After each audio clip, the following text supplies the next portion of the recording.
Hi guys, good afternoon. Magsasalita lang ako ngayon tungkol sa mga nangyayari.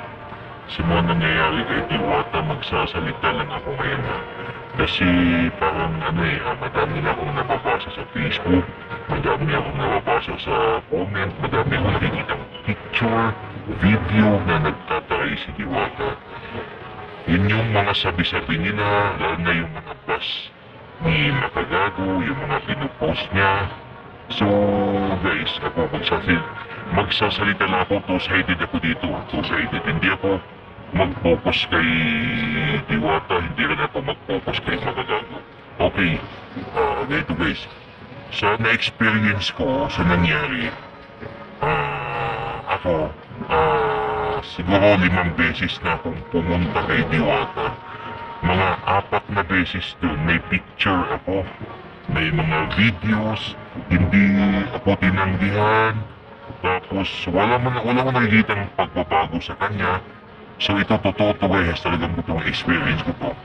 Minsan pa nga nagpapag-greet ako ng may mag-birthday, tapos paulit-ulit ako pabalik-balik. So hindi ko naman napansin na nagtataray siya. Siguro, yung mga nakikita ko sa Facebook, yung mga nakikita kong nagpa-viral, yung mga video, baka naman siguro guys, wala yun siya sa, yung walang tulog, bagong gising. So dapat intindihin natin, kasi ako,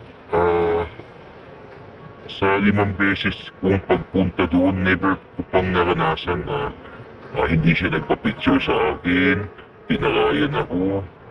So, tao lang din naman siya guys, huwag naman sana nating husgahan na gano'n na nagbago siya. Siyempre siguro, totoo yun, madami siyang nare-receive na regalo, madaming nagbigay sa kanya, at lalong dumami ang followers niya. Kahit anong dami dyan guys, businessman pa din naman siya guys. Kaya dapat pag hindi tayo pinagbigyan, huwag naman natin husgahan agad. Balik tayo. Halimbawa, ngayon pumunta ka, ngunit hindi ka pinapicturan. So, balik ka mamaya. Huwag ka munang umuwi. Huwag kang magmamadali na mapicturan ka kasi nga, siyempre sa dami-dami nagpapapicture guys, hindi lang naman ikaw ang pagbigyan. So ito, sa mga sa mga nagpapapicture, sa mga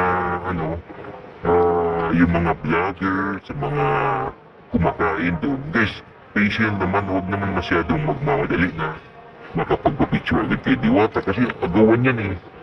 So huwag naman sa natin siya husgahan agad kasi kawawa din naman yung tao.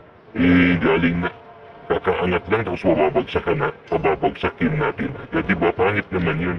So magbigyan din natin siya ng oras guys.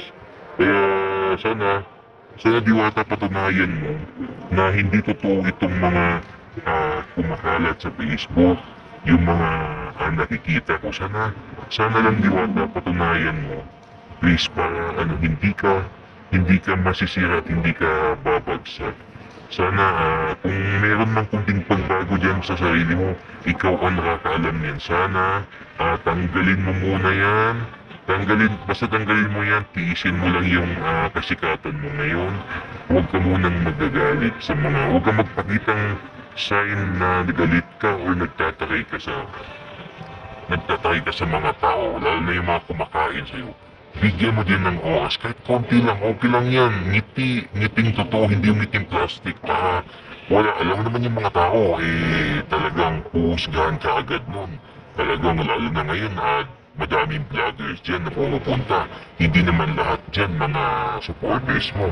Diba, hindi lahat dyan mga tagahanga mo. Yung iba dyan, basher mo yan, kaya ingat ka. Kasi baka mamaya, ini-edit lang nila, kinakat-cut na yung video. Kaya sana ngayon ako na mismo nagsabi, sana patunayan mo naman na hindi ka ganun, na hindi totoo yung mga kumakalat. Sana patunayan mo na kung may something, sabi ko kung may something dyan sa sarili mo na nagbago ka na dahil sa dami mong na-receive, huwag naman tanggalin mo muna yan ngayon kasi paangat ka pa lang, Diwata. Advice ng isang ordinaryong tao katulad mo. Advice ko lang kasi, ako kasi, hindi mo naman ako, never mo ako tinanggihan sa picture, video, may mga video ako sa'yo. Never mo ako tinanggihan kaya hindi kita ibabash talaga. Kasi hanggat hindi ko na-experience yung pagiging mataray mo, hindi kita ibabash, puprotektahan kita. Kaya tandaan mo sana, kung ano man yung mga nagbago sa'yo, tanggalin mo na, okay? Thank you.